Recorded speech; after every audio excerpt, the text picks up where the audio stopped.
Start your engines, audience, and get a grip, for that is the game being reviewed today, coming courtesy of Caged Element, who made this video possible by supplying a review code. So without further delay, it's time to burn rubber and drive into the world on display.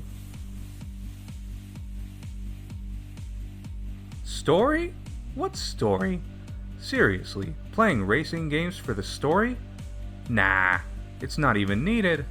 What you're here for is the racing, so instead of wasting time here, let's get to that instead. Grip is a combat racing game. Right off the bat, a certain demographic of players should recognize Grip for what it is immediately. In the same vein of Yooka-Laylee being a reskinned Banjo-Kazooie, Grip is a reskinned Roll Cage. And you might be asking, what is Roll Cage?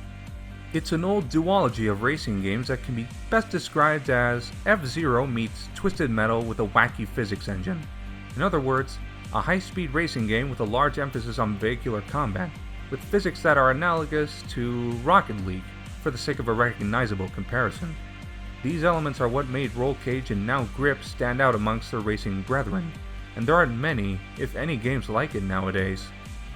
Moving on from the brief history lesson, Grip, perhaps even more so than Yooka-Laylee, is much closer to its spiritual predecessor without changing much.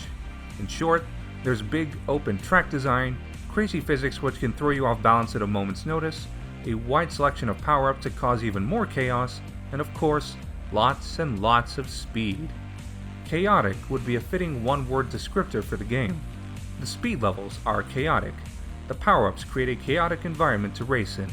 The track design and physics make for chaotic driving. Now, whether this is a good or bad thing is up to the player. That being said, it's a relatively safe assumption that anyone more accustomed to, say, the relatively normal driving speed of something like Mario Kart may be disoriented by Grip's take on racing. But it's not like Grip is balls to the wall frustrating either. Grip does have its ways to try and alleviate that for the common player. Depending on the mode, your engine speed can be set to low or high, depending on how insane you are. In races proper, if you're sent flying for whatever reason, which is going to happen to you at some point, there's a reset button which puts you back on track to catch up without a hitch. The controls are tight and functional, even if they do take some getting used to in conjunction with the physics. Though, admittedly, some placements are a bit awkward for vital functions, such as a secondary boost, which you're going to need to press whenever you fall behind. It's placed in a position that is kind of awkward to reach in a pinch and you'll have to stretch your fingers a bit to reach it, but it's not a deal breaker. You can still use it just fine. Grip's unorthodox approach to racing by modern standards might be its most notable downside gameplay-wise. It's fun, especially alongside friends to share the chaos with, but it's not so easily accessible. It's a game that requires you to think fast, react faster, and get used to things like the car physics. At the speed you're going normally, it's easy to hit even a small piece of terrain, the smallest thing, and be sent flying, most likely off track or in a position that kills momentum. That can make gameplay frustrating to some, though of course your mileage may vary.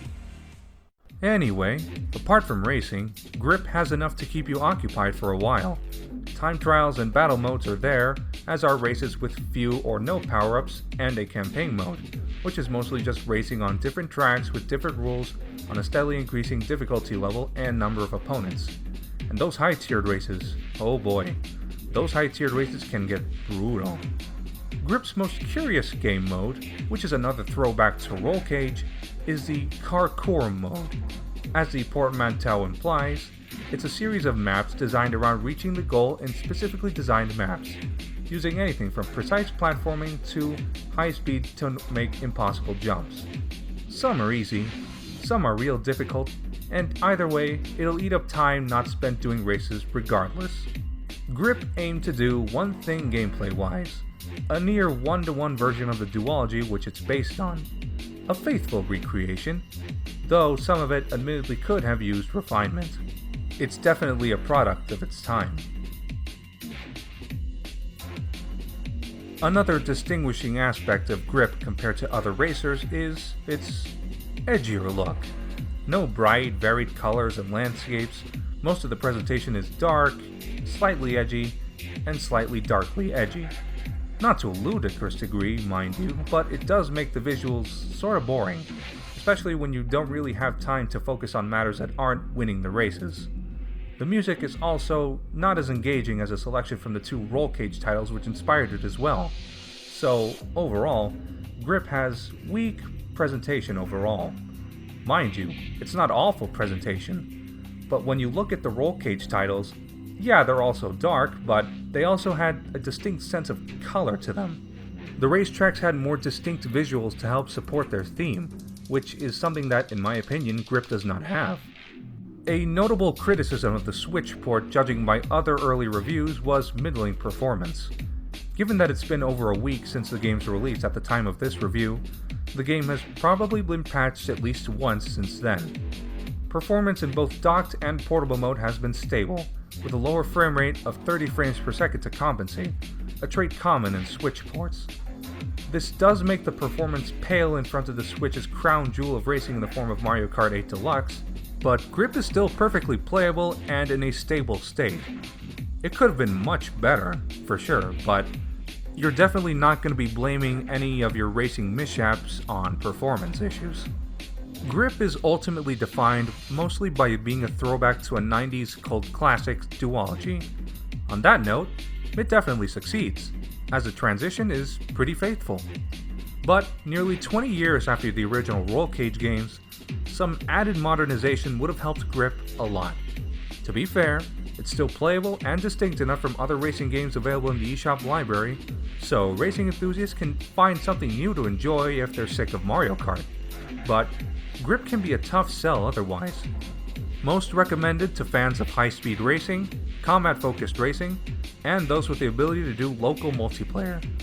Unarguably the game's strongest asset.